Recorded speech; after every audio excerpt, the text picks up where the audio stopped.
안녕하세요. 보험금 팔례방입니다.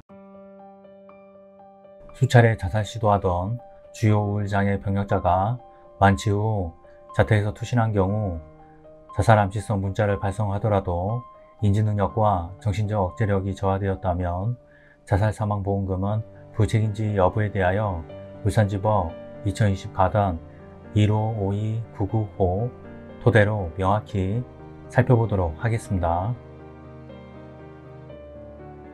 기초사실: 고인은 2020년 3월 21일 23시 45분경 주거지인 울산 남구 K아파트 L호 베란다 창문을 통해 위 아파트 화단으로 추락하였습니다.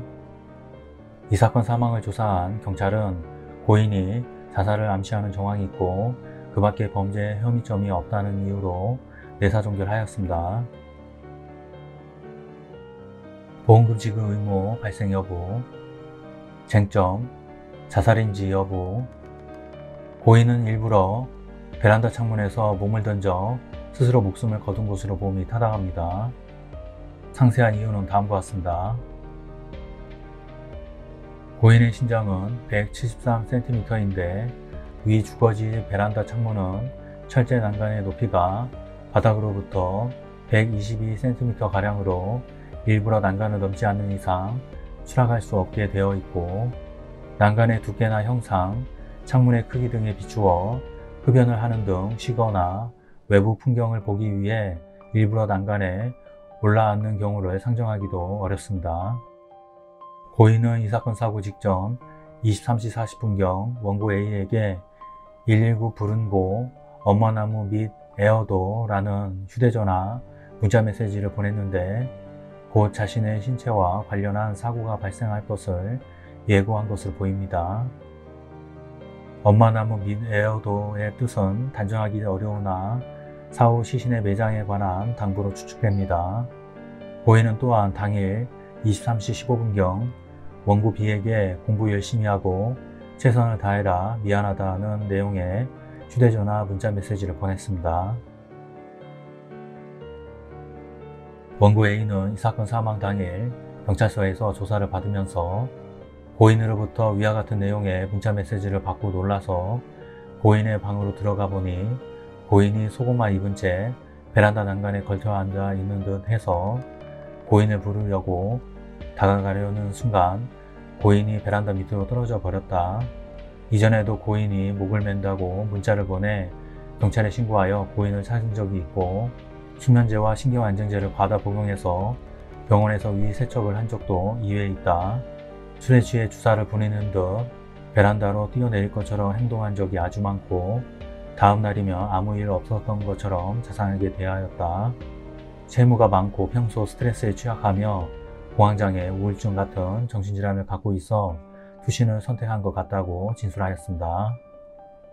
실제 원고 A는 2019년 7월 19일경 고인이 전화로 죽는다고 하는데 고인은 우울증과 공황장애가 있다는 내용의 112 신고를 한 바 있고, 고인은 아파트 단지 내 나무에 상의를 올가미처럼 묶어놓고 엎드린 채 경찰에 구조되기도 하였습니다.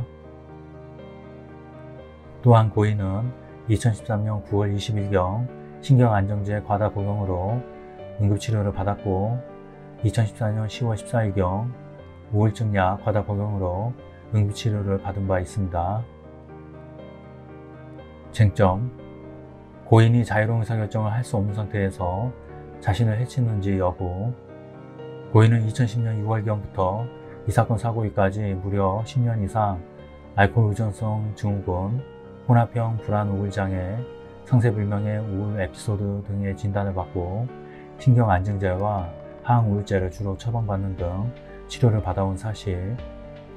고인은 이 사건 사고 당일에도 큐 정신건강의학과의원에서 치료를 받고 신경안정제를 추가로 처방받는 등 비교적 꾸준히 치료를 받아온 것으로 보이는 점, 그럼에도 우울증 등의 증세가 호전된 것으로 보기 어려운 점, 고인은 자주 술에 만취한 상태로 귀가하곤 하였는데 이 사건 사고 당일에도 지인인 N과 술을 마셔 만취한 상태로 23시경 아래 부축을 받고 귀가한 사실.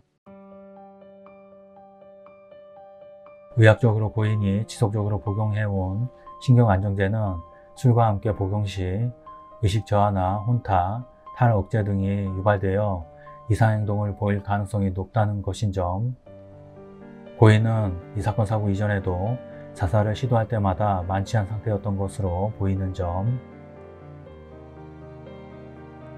고인은 술에 취하지 않았을 때에는 가족들과 애정이 깃든 말이나 앞날에 대한 희망 섞인 말들을 주고받는 등 여느 가정 이상으로 다정하게 가족들을 대하여 온 사실 등을 보태어보면 고인은 장기간 중증의 우울증 및 알코올 의존증 등의 정신질환을 앓아오다가 이 사건 사고 당일 알코올을 과다 섭취함으로써 말미암아 진지하게 스스로 생명을 해치는 것을 의식하지 못할 정도로 정상적인 인식 능력이나 행위 능력, 정신적 억제력이 현저히 저하되어 자유로운 의사결정을 할 수 없는 상태에서 투신하여 이 사건 사망에 이르게 된 것으로 봄이 타당합니다. 쟁점, 피보험자의 정신질환에 해당하는지 여부. 그런데 이 사건 제2보험계약에 따르면 앞서 본 면책사유 외에도 피보험자의 정신질환을 별도의 독립된 면책사유로 정하고 있는 바, 이러한 면책사유를 규정한 약관조항이 고객에게 부당하게 불리하여 공정성을 잃은 조항이라고 할 수 없으므로 피보험자인 고인은 정신질환으로 인하여 자유로운 의사결정을 할 수 없는 상태에 이르렀고 이로 인하여 보험사고가 발생하였다고 할 것이므로 위 면책사유에 의하여 이 사건 제2보험계약의 보험자인 피고 2의 보험금 지급 의무는 면제됩니다. 쟁점, 설명 의무를 위반하였는지 여부.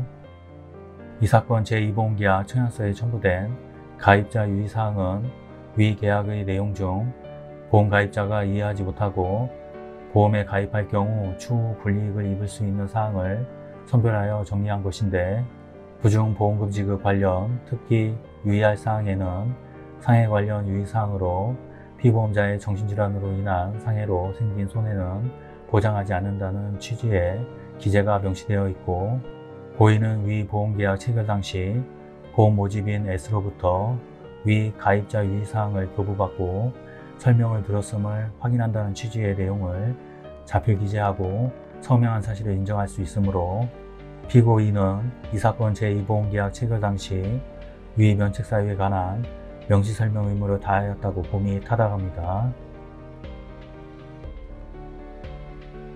결론적으로 생명보험회사는 재해사망보험금을 지급할 의무가 있고 손해보험회사는 상해사망보험금을 지급할 의무가 없습니다.